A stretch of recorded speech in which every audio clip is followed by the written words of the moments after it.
Kalingap, Merry Christmas everyone! Ito na naman po ang inyong lingkod, Kalingap Maymay. Ayan, no? Panibagong reaction, panibagong araw po tayo mga Kalingap. At syempre, bago natin simulan ang ating reaction, ngayong araw na ito, magsha-shoutout muna tayo sa ating founder, Kuya Bal Santos Matubang, Ate Edna Vlogs, Kalingap Rab, mga ambassador, deputy, Kalingap Scouters, Kalingap Charity Vlogger, mega love shoutout po sa inyong lahat. At syempre sa mga kapwa ko po reactor, no? Sa Team Bios, Karipa, Team Striker, Team Kamori, Team Watchers, at sa lahat po ng mga reactor po na nandito po sa Team Kalingap, mega love shoutout po sa inyong lahat. Ganun din po sa mga OFW, yung mga sponsor po na walang sawang sumusuporta po sa buong Team Kalingap, at ganun din po sa mga nandiyan po sa Pilipinas, shoutout po sa lahat. Ayan guys, sa mga Kalingap, medyo malamig po ngayon dito sa Taiwan ngayon at umuulan-ulan kasi, kaya yun, paiba-iba ng panahon, no? Parang tao din. Paiba-iba ng ugali, di ba? Yung iba ay parang paulit-ulit na hindi mo malaman kung ito ba ay may mga saltik, lalo na yung mga basher, no? Yung mga basher ni Kalingap Jomar. Ito mga Kalingap, dito natin mapapatunayan sa ating reaction na ito. At sinabi nga dito ni Kalingap Jomar ang lahat, no? Sa mga paulit-ulit na mga issue po dito kay Kalingap Jomar. Ayan mga Kalingap, bago natin simulan ang ating reaction o ipagpatuloy, pakinggan muna natin itong nakuha ko pong clip video dito kay Kalingap Jomar. Ayan, sama-sama po nating pakinggan at panoorin ito mga Kalingap. Issue na di matapos at sumbong pa kay Kuya Bal. Ano po sabi ni Kuya Bal? Baka pagtawanan lang po kayo ni Kuya Bal. Man kasi, lagi na lang. Actually, lagi na lang kasi ganyan ang issue eh. O, ano pang lilinawin? Matagal ko nang lipa yun. Nilinaw ko na yan. May asawa at anak kada na daw, Joms. Ulit-ulit. Tagal na po yan. Tagal na po bang bago? Alam nyo guys, kung may anak man ako, di ko man guys, I mean, siyempre sasabihin ko yun kung meron. Kasi pangit naman kung anak mo tapos, ano tawag yan? Anong tawag dyan? Ano bang tawag dyan? Parang hindi mo anong tawag dyan? Kung itatago, alam mo yun, para ko na lang inabando pag gano'n. O pangit guys kung i-deny ko lang din naman. Kung may anak ko, sasabihin ko. Pangit naman guys kung itatanggi ko. O yun na nga po eh. O ikakaila, o kahit anong mga di ba guys? O yan, may anak ako si John Don Tasilala. Ayun po, andun sa dait. Yun, meron po talaga. Opo, di ko naman guys dininay. Kaya guys, sana tapusin nyo na guys yung na kung may anak ako or kung kesyo ganun-ganun. Kasi wala nga po akong anak. O pangit din naman kung i-deny ko yung anak ko. Ginawa-gawa ko tapos i-deny ko lang din naman. E di magtatampo yung anak ko niyan, sakali. Pag lumaki yun, di ba? Pag lumaki ang anak ko, tapos sabi yun, dininay ako ni Papa, o di ba? Magagalit yan, syempre. Mga Kalingap, sa hindi pa po nakasubscribe kay Kalingap Jomar, ayan, pasubscribe na po. Syempre, supportahan po natin ang kanyang mga charity works. Ayan, credit po dito sa clip video na nakuha ko po kay Kalingap Jomar. Ayan, sa mga hindi pa po nakasubscribe dyan, pasubscribe na po mga Kalingap. At ito mga Kalingap, na ano nyo naman dyan, na may mga nag-comment pa rin, no, na sinabi nga daw na kung may anak na or hindi. Ayan po, gusto man ni Kalingap Jomar, no, kasi nga matagal na po kasing issue yan mga Kalingap, kaya sabi ni Kalingap Jomar paulit-ulit na lang, no need to explanation, kasi hindi naman talaga totoo, no. Sinabi niya naman diyan na kung mayroon man siyang anak ay hindi niya yan itatago, di ba? Tama. Sinabi ko rin yan mga Kalingap, kung talagang may anak si Kalingap Jomar, bakit niya itatago? For what, di ba? For sake of money, para sa mga sponsor or sa mga pakiligan dito sa Jomcar, kaya niya itatago yung kanyang anak or kanyang asawa man or girlfriend, di ba mga Kalingap?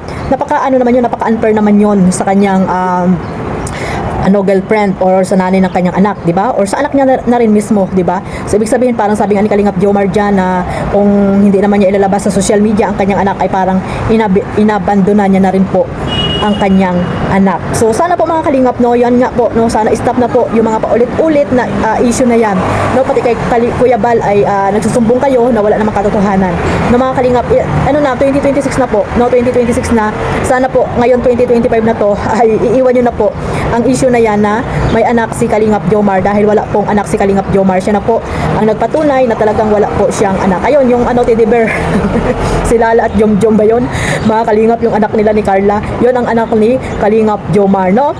At saka ano mga kalingap, napakasamang ama naman niya, no? Kung malalaman natin at the end of the day, malalaman natin na may anak pala siya, 'di ba? Napakasamang ama naman ni Kalingap Jomar, na yun nga yun, no, na nakilala natin na napakabuting tao.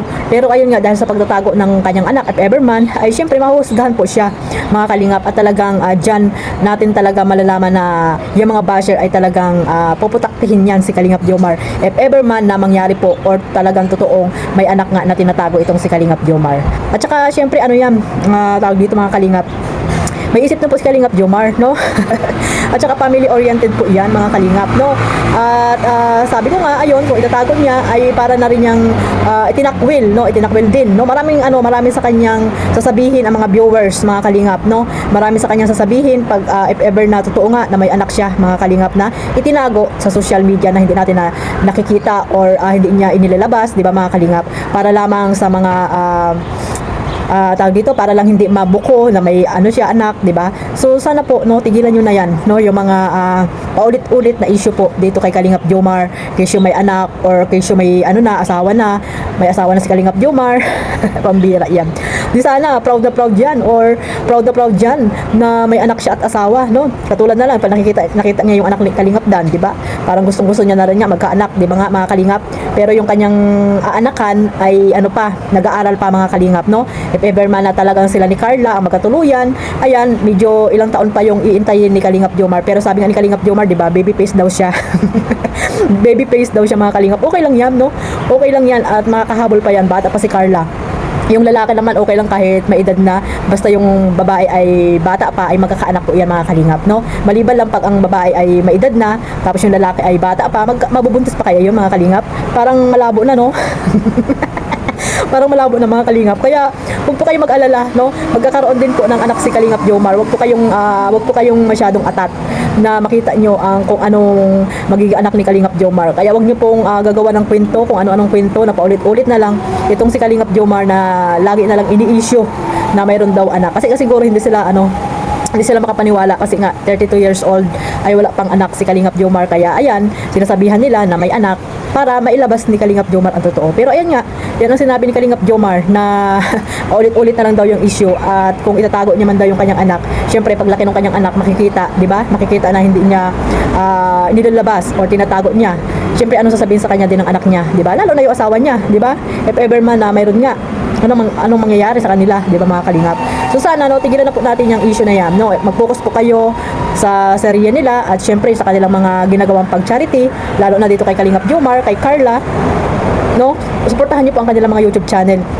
Hindi po yung tayo yung laging naninira at gusto nyo na talagang paghiwalayin po ang Jomcar, pero hindi nyo po yan mapapaghiwalay mga kalingap, dahil alam nyo naman, no, 2 years na po sila dito sa Kalingap, ay talagang grabe pa rin po yung samahan ng Jomcar mga kalingap. At syempre yung mga supporters na talagang naandyan po lagi, na nakasupport po dito sa Jomcar. So sana maraming salamat po, no, at sana ay huwag po kayong bibitaw, no, hanggang dulo po kung ano man yung magiging journey ng Jomcar po dito sa Kalingap, no. At syempre hanggang sa makapagtapos si Carla, 'di ba mga kalingap? Kung sila man ay mga kalingap, syempre marami magiging masaya, no, pero go with the flow lang mga kalingap. Kung ano man yung nakikita natin sa kanila, no, ay ano lang po natin, suportahan lang po natin. At syempre sabi ko nga, yung pag-YouTube ay gawin niyo lang pong libangan, no. Kasi nga oras-oras, minuto-minuto ay may mga pagbabago po mga kalingap. So sana po alawakan po natin ang ating mga pangunawa, no? Huwag masyadong makitid ang ating mga pag-iisip, no? At huwag tayong atat na lagi na lang tayong palautos, no? Palautos, demanding, ayan, no? At saka yung mga basher dyan, yan. Iwasan nyo na po yung mga ganyang issue dito kay Kalingap Jomar, dahil nakailang ano na po tayo dyan. Parang nakailan ano na rin po ako dyan, nakailan topic na rin po ako dyan sa mga issue na yan ni Kalingap Joms, no? Tuwing nagla-live siya, sinasabi niya rin po yan. At ayun nga, kagabi, no? Paskong Pasko ay ganyan ang mga sinasabi nyo kay Kalingap Jomar na wala namang katotohanan. So hanggang dito na lang po mga kalingap. Maraming salamat po sa walang sawang pagsuporta sa aking maliit na YouTube channel, Kalingap Maymay. At syempre, huwag niyo pong kalimutan tamsak po lagi, at don't skip ad mga kalingap, no? Click the notification bell para po updated kayo sa aking mga reaction at live araw-araw. At syempre, huwag niyo rin pong kalimutan ang ating founder, Kuya Bal Santos Matubang. Isama niyo na si Ate Edna, Kalingap Rab, at syempre si Carla Tupular Vlog, Kalingap Jomar. Ayan po. God bless us all. Mabuhay po ang Team Kalingap. Bye-bye.